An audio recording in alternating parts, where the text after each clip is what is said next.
2 3 अरे नाही आले. अरे देवा, मी मंत्राचं म्हणायचं विसरून गेले. चला डबल पासून काय 1 2. तर तुम्ही सर्वांनी माझे स्वागत केले आहे आणि भारत मातेला वंदन केल्याबद्दल मी माझे भाषण सुरू करण्यास काहीच हरकत नाही. अंधार दूर झाला पिंजऱ्यातून पक्षी उडाला. अंधार दूर झाला पिंजऱ्यातून पक्षी उडाला. त्या थोर क्रांतिकारांमुळेच आपल्याला या स्वातंत्र्याचा अर्थ कळाला. आपल्याला या स्वातंत्र्याचा अर्थ कळाला. आजादी का प्रतीक है 15 अगस्त. राष्ट्रीय पर्व है 15 अगस्त. स्वतंत्रता सैनिकों का बलिदान है 15 अगस्त. देश की शान है 15 अगस्त. लगभग समय जितना ही प्राचीन, सूर्य जितना ही तेजस्वी, आकाश जितना ही विशाल, वैसे ही हमारे भारत देश का इतिहास, हमारे भारत देश का इतिहास.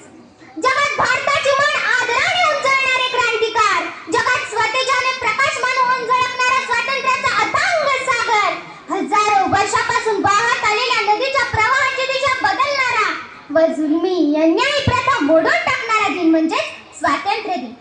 स्वातंत्र्याचे सोनेरी दरवाजे उघडण्यासाठी शिक्षण हीच एक गुरुकिल्ली आहे असे म्हणणारे राजर्षी शाहू महाराज.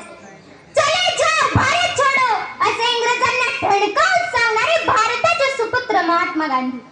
रात्रंदिवस जगून भारताचे संविधान लिहिणारे डॉक्टर बाबासाहेब आंबेडकर. अरे झोपलेल्या मावळ्यांना जागा करून त्यांच्या रक्तात स्वराज्याचे ध्येय पेरणारे छत्रपती शिवाजी महाराज. तसेच स्वातंत्र्य चळवळीची तलवार हाती घेणारे लोकशाहीर अण्णाभाऊ साठे. या सर्व क्रांतिकारांनी भारत देशासाठी आपले जीवन समर्पित केले. याच क्रांतिकारांमुळे आज हा सोनेरी दिवस उजळला. स्वातंत्र्यापूर्वी काळात प्रत्येक भारतीयांचा श्वास गुदमरत होता. इंग्रजांच्या जुलमी अन्यायी प्रथांखाली भारतीय आपले स्वातंत्र्य विसरून गेले होते. अशा परिस्थितीत भारताला हवा होता एक झंकार, धगमगता पेटता अंगात. भारत मातेच्या खुशीतून एक एक रत्न जन्माला येऊ लागले. आपला भारत देश इंग्रजांच्या गुलामगिरीत कितपत पडला होता. अशा परिस्थितीत या सर्व शूरवीरांनी भारत देशाला मुक्त केले. रंग झाले तर त्या तिरंग्याची होईना, सुगंध झाले तर मराठी मातीची होईना. रंग झाले तर त्या तिरंग्याची होईना, सुगंध झाले तर मराठी मातीची होईना. भारत देशासाठी स्वतःचा प्राण देईना, प्रत्येक भारतीयांच्या हृदयात तिरंगा रोविना, तिरंगा रोविना. आज 15 तारखेपासून प्रत्येक घराघरात तिरंगा फडकताना दिसतोय. परंतु हा तिरंगा एक दिवसच का फडकणार? खरे तर हा तिरंगा प्रत्येकाच्या मनात आयुष्यभर फडकला पाहिजे. म्हणूनच आज स्वतःच्या मनाला प्रश्न विचारा की या 15 तारखेच्या नंतर किती जणांच्या मनातील देशप्रेमाची भावना जागृत राहील. पण स्वातंत्र्य दिना दिवशीच का आपल्या देशातील युवा पिढी मोबाईल मध्ये देशभक्तीचे गाणे लावून स्टेटस ठेवते.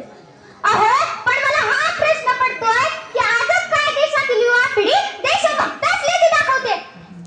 समाजात जगत असताना, समाजात वावरत असताना आपण जर देशाला उपयोगी देशाचा विकास होईल असे कार्य केले तर त्याला आपण देशभक्त किंवा देश